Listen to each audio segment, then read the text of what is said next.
وما يضرونك من شيء، اور اے محبوب آپ کو وہ کچھ بھی نقصان نہ پہنچا سکیں گے۔ وَأَنزَلَ اللَّهُ عَلَيْكَ الْكِتَابَ وَالْحِكْمَةَ، اور اللہ نے آپ پر کتاب اور حکمت کو نازل فرمایا۔ وَعَلَّمَكَ مَا لَمْ تَكُنْ تَعْلَمْ، اور آپ کو وہ ساری باتیں سکھا دی مَا لَمْ تَكُنْ تَعْلَمْ، جو آپ نہ جانتے تھے۔ یہ سارا علم اللہ نے آپ کو دے دیا۔ وَكَانَ فَضْلُ اللَّهِ عَلَيْكَ عَظِيمًا، اور اللہ کا فضل آپ پر عظیم ہے۔ مفسرین نے فرمایا فضل سے مراد نبوت ہے، رسالت ہے، آپ کا مقام و مرتبہ ہے، اور آپ کا علم ہے کہ جسے اللہ نے عظیم قرار دیا۔ اب دیکھیں یہ جو میں نے تفسیر کی ہے، یہ تفسیر کن تفاسیر سے میں نے لی ہے، اس کا حوالہ اگر کاغذ اور پین ہو تو اسے نوٹ کر لیں۔ 310 ہجری، آج سے کتنے سال پرانی ہو گئی تفسیر؟ 310 ہجری، 1100 سال۔ جامع البیان چوتھی جلد صفحہ نمبر 373 373۔ علامہ ابن جریر جو عظیم مفسر ہیں، 1100 سال سے ان کی کتاب مشہور و معروف عربی تصنیف ہے جامع البیان۔ آپ اس میں لکھتے ہیں کہ اللہ تعالی نے نبی اکرم صلی اللہ علیہ وآلہ وسلم کو اولین آخرین کی ساری معلومات عطا فرما دی، اور ما کانا ما یکون، جو ہو گیا اور جو ہونے والا، اس کا سارا علم اللہ نے حضور کو عطا فرمایا۔ دوسرا حوالہ سماعت کیجیے، تفسیر کبیر 606 ہجری، تو آج سے کتنے سو سال پرانی ہوئی؟ 800 سال۔ یہ جو میں نے آپ کو سن بتایا، جامع البیان کے مصنف ابن جریر 310، یہ ان کا سن وصال ہے، یہ آپ کے انتقال کا سال ہے 310۔ اور یہ تفسیر کبیر کے جو مصنف ہیں امام فخر الدین رازی، بہت بڑے عظیم مفسر ہیں، ان کا سن وصال ہے 606 ہجری۔ کتنا ہے؟ 606 ہجری۔ تفسیر کبیر تیسری جلد صفحہ نمبر 112۔ آپ فرماتے ہیں کہ وَكَانَ فَضْلُ اللَّهِ عَلَيْكَ عَظِيمًا، اللہ نے آپ کے علم کو عظیم قرار دیا۔ اس کے تحت فرماتے ہیں یہاں غور کرنا چاہیے کہ اللہ نے تمام مخلوق کو جو کچھ عطا فرمایا، پوری مخلوق کو جو علم دیا گیا، اس علم کے متعلق اللہ نے قرآن سورہ بنی اسرائیل آیت نمبر 85 میں فرمایا وَمَا أُوتِيتُم مِّنَ الْعِلْمِ إِلَّا قَلِيلًا، اے لوگوں تمہیں جو علم دیا گیا وہ بہت قلیل ہے۔ تو آپ فرماتے ذرا غور کرو، اللہ نے تمام مخلوق کے علم کو قلیل قرار دیا، اور اسی طرح پوری دنیا کے تمام چیزوں کو اللہ نے قلیل قرار دیا۔ سورہ نساء آیت نمبر 77، قُلْ مَتَاعُ الدُّنْيَا قَلِيلٌ، ہے محبوب آپ فرما دیجئے کہ دنیا کی ساری چیزیں مل کر بھی کیا ہے؟ قلیل ہیں۔ تو امام فخر الدین رازی فرماتے ہیں دنیا کی ساری دولت، ساری چیزیں قلیل ہیں، اور جتنی مخلوق کو علم دیا گیا وہ سارا علم قرآن نے قلیل قرار دیا۔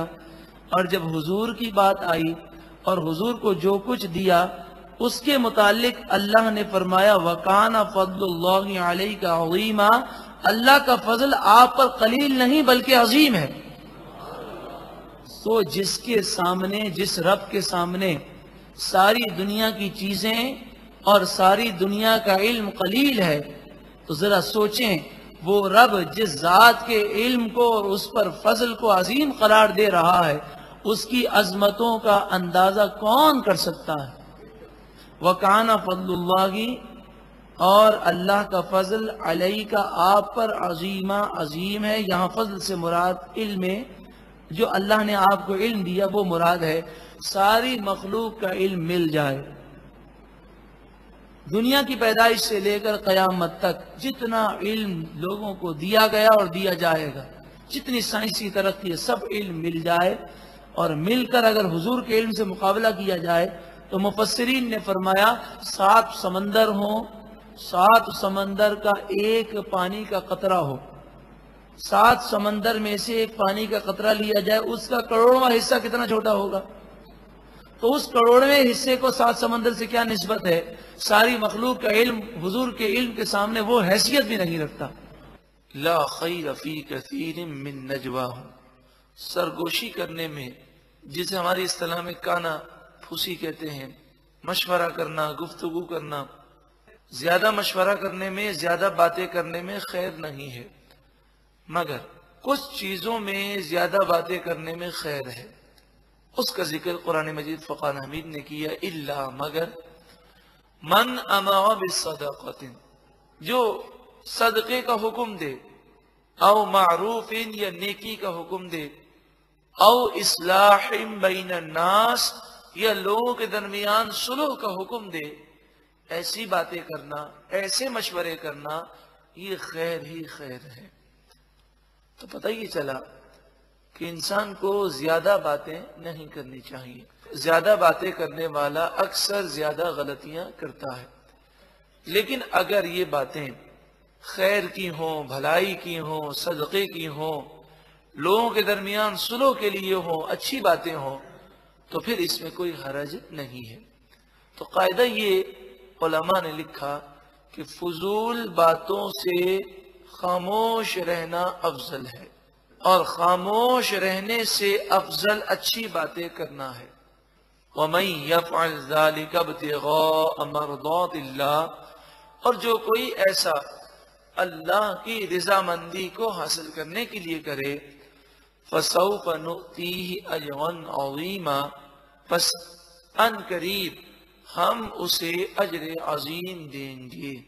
وَمَن يُشَاقِقِ الرَّسُولَ، اور جو کوئی رسول صلی اللہ علیہ وسلم کی مخالفت کرے، من بعد ما تبین لہ الہدی، اس کے بعد کہ اس کے لیے ہدایت واضح ہو گئی، پھر بھی حضور کی نافرمانی کرے، وَيَتَّبِعْ غَيْرَ سَبِيلِ الْمُؤْمِنِينَ، اور نیک مومنین کے راستے کو چھوڑ کر دوسرے راستے کو اختیار کرے، نُوَلِّهِ مَا تَوَلَّى، ہم اسے چھوڑ دیں گے جس کی طرف وہ پھرا، اسے جانے دیں گے، اسے روکیں گے نہیں۔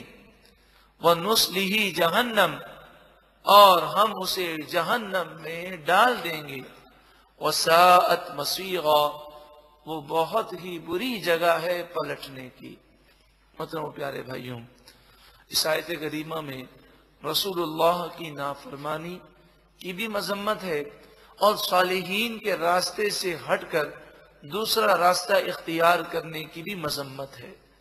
اللہ کی بارگاہ میں یہ دعا ہے کہ اللہ ہمیں ہمیشہ اپنی اور اپنے محبوب کی فرما برداری کرنے کی توفیق عطا فرمائے، اور صالحین کی نقش قدم پر چلتے ہوئے ہمیں صراط مستقیم پر گامزن ہوتے ہوئے جنتی راہ اختیار کرنے کی توفیق عطا فرمائے، صالحین کے نظریات، عقائد اور اعمال کو اختیار کرنے کی توفیق عطا فرمائے۔ ارشاد فرمایا، ان اللہ لا یغفر ان یشرک بہ، بے شک اللہ تعالی اس کی مغفرت نہیں فرمائے گا جو اللہ کے ساتھ شرک کرے، وَيَغْفِرُ مَا دُونَ ذَلِكَ لِمَن يَشَاءُ، اور اس سے کم جو گناہ ہوں گے اس میں سے جسے چاہے گا بخش دے گا۔ وَمَن يُشْرِكْ بِاللَّهِ، اور جو اللہ کے ساتھ شرک کرے، فَقَدْ ضَلَّ ضَلَالًا بَعِيدًا، بے شک اس نے بہت دور کی گمراہی کو اختیار کیا، وہ ہمیشہ کے لیے تباہ ہو گیا۔ مشرک جہنمی ہے، مشرک دنیا اور آخرت میں تباہ ہے، مشرک اللہ اور اس کے رسول کا نافرمان ہے، مشرک کی بخشش نہیں ہے۔ لیکن یہاں پر یہ بات یاد رکھیں کہ مشرک کی بھی بخشش نہیں ہے اور کافر کی بھی بخشش نہیں ہے، بات ہے ایمان کی سلامتی کی۔ تو جس کا خاتمہ ایمان پر ہوا وہ کتنا بھی گناہگار ہو جنت میں ضرور جائے گا، گناہوں کی سزا پا کر جائے گا، اور جس کا خاتمہ کفر پر ہوا یا شرک پر ہوا وہ ہمیشہ ہمیشہ جہنم میں جلتا رہے گا۔ اسی لیے تمام بزرگان دین یہی دعا کرتے یا اللہ ایمان کی سلامتی عطا فرما۔ تو یہاں بات ہے شرک کی اور کفر کی۔ شرک کسے کہتے ہیں؟ شرک کے معنی یہ ہے کہ اللہ کے ساتھ کسی کو برابر ٹھہرا لینا، اللہ کے مد مقابل کسی کو سمجھنا۔ مثلا یہ سمجھنا کہ جس طرح ہم اللہ کی عبادت کر سکتے ہیں کسی اور کی بھی پوجا کر سکتے ہیں، تو یہ شرک ہے۔ جیسے ہندو شرک میں مبتلا ہے کہ وہ بتوں کی پوجا کرتے ہیں، یا یہ سمجھنا کہ جس طرح اللہ تعالی کی ذات ہے اسی طرح کوئی اور ذات بھی اللہ کی طرح ہو سکتی ہے، تو اسے شرک فی ذات کہتے ہیں۔ جیسے یہودی اور عیسائی حضرت عیسیٰ علیہ السلام اور حضرت عزیر علیہ السلام کو خدا کا بیٹا مانتے ہیں، اور آپ یہ سمجھیے گا کہ باپ اور بیٹے میں مماثلت ہوتی ہے، تو یہ خدا کا بیٹا کیوں کہتے ہیں؟ یہ حضرت عیسیٰ اور حضرت عزیر کو خدا کی مثل سمجھتے ہیں، نعوذ باللہ من ذالک، کیونکہ باپ کی شکل اور بیٹے کی شکل ملتی ہے۔ اس مناسبت سے یہ شرک فی ذات ہے کہ حضرت عیسیٰ علیہ السلام اور حضرت عزیر کو خدا کا بیٹا وہ تسلیم کرتے ہیں۔ اور ایک ہوتا ہے شرک فی صفات۔